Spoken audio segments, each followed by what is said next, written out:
یہ ہے کیا ریاست ایسے کر سکتی ہے کہ ان الیکٹڈ لوگ، چند دھرنے کے لوگ جو 50,000 ہو سکتے ہیں، 1 لاکھ ہو سکتے ہیں، وہ فورس کر رہے ہیں ریاست کو، اسٹیٹ کو، ریٹ آف دا اسٹیٹ کو، کہ جائیں پارلیمنٹ میں یہ ریزولوشن پاس کر کے دکھائیں ہمیں.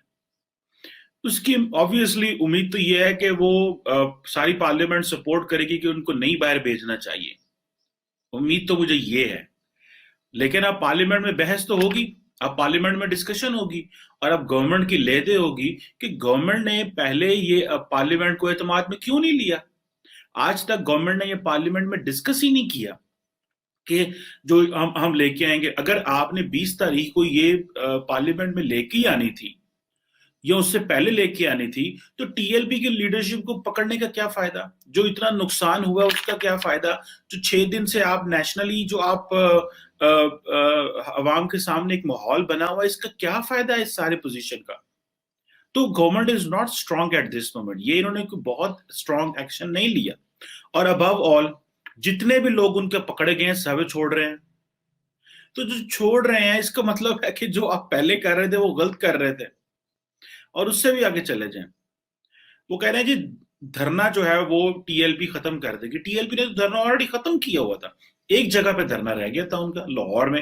یہی گورنمنٹ ہمیں بتاتی تھی. اور وہ کہہ رہے ہیں کہ سمیت جو مسجد رحمت اللہ عالمین ہے جہاں پہ دھرنا چل رہا ہے وہاں سے بھی ختم کر دے گا. اٹس گڈ اگر وہ کر دیں، اور یہ بھی ٹھیک ہے، مناسب بات ہے، کر دیں.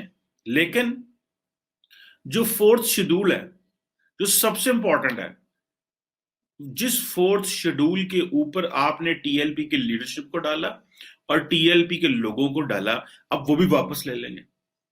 سو بہت سارے پاکستانی تو اس چیز کو مان جائیں گے کہ یار یہ فار دا سیک آف امن کی خاطر یہ سارا کچھ ہو رہا ہے. اگر یہ امن کی خاطر ہو رہا ہے تو ہمیں یہ بتایا جائے کہ کیا یہ ایک اسٹریٹجک ریٹریٹ ہے یا ایک ٹیکٹیکل ریٹریٹ ہے؟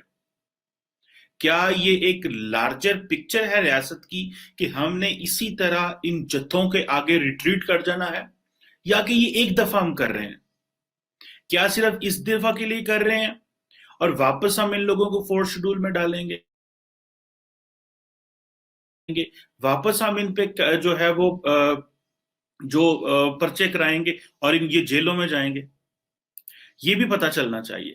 ریاست کی پالیسیز حوالے سے ہم کیا کر رہے ہیں، ہمیں اس چیز کو ڈٹرمن کرنا ہے. ہم لوگ پوری دنیا میں کس طرح مذاق بن جائیں گے، اور لوگ ہمیں سوچ رہے ہیں کہ یہ کیا لوگ ہیں یہ.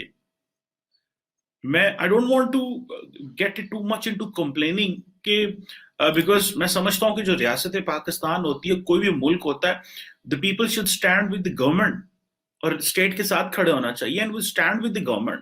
لیکن ہمیں کو کلیئر کٹ پالیسی پتہ چلنی چاہیے کہ ہماری پالیسی ہے کیا. ابھی ٹی ایل پی کی ڈیمانڈ جو تھی ان میں جو ایک ڈیمانڈ ہے وہ ہے کہ وہ شیخ رشید کا استعفیٰ رکھیں سامنے. وہ شیخ رشید کو چاہتے ہیں کہ ان کو فارغ کیا جائے. فرینچ امبیسڈر کو تو باہر بھیجے ہی، واپس بھیجا ہی جائے ان جو ایشوز ہوا. لیکن آپ شیخ رشید کو بھی جو ہے وہ منسٹر نہ رہے اب.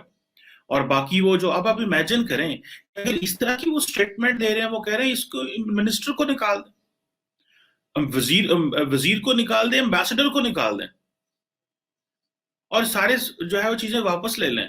سو ادھر سے عمران خان کہتے ہیں کہ میرے اور ٹی ایل پی کے جو ہیں وہ ہمارے تو مقاصد ہی ایک ہیں، ہمارا طریقہ کار الگ ہے. اب عمران خان صاحب کیا کر رہے ہیں کہ عمران خان صاحب کو پتا تھا کہ بیسیکلی الیکشن قریب ہے، 1.5 2 سال رہ گیا، اپوزیشن سے ان کی بنتی نہیں ہے، کسی جماعت سے ان کی بنتی نہیں ہے. تو آپ یہ کر دو کہ آپ مذہبی جو ووٹ بینک ہے اس کو ناراض نہ کرو. جو دائیں بازو کا مذہبی ووٹ بینک ہے اس کو ناراض نہ کرو. یہ ساری بیٹل اس چیز کی ہے، اور یہ ساری بیٹل جو تھی وہ اس چیز کی ہے کہ اگر آپ نے ان کو ناراض کر دیا تو ہم اپنے حلقوں میں واپس کیسے جائیں گے.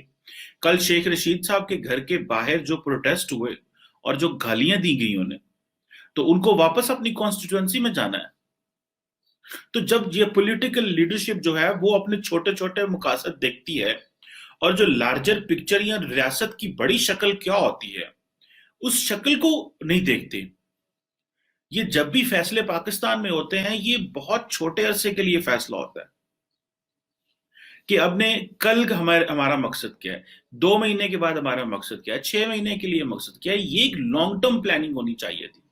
لوگوں کو آپ نے تیار کیا، سب لوگوں نے بات کی، لوگ کھڑے ہوئے جی ٹھیک ہے ان کو بین کر دینا چاہیے. یہ کالعدم ہے. اب ان کے سامنے کالعدم لکھا جاتا ہے. پیمرا جو ہے، Pakistan electronic media regulatory authority جو ہے، وہ ان کی کوئی سٹیٹمنٹ نہیں چلا سکتی،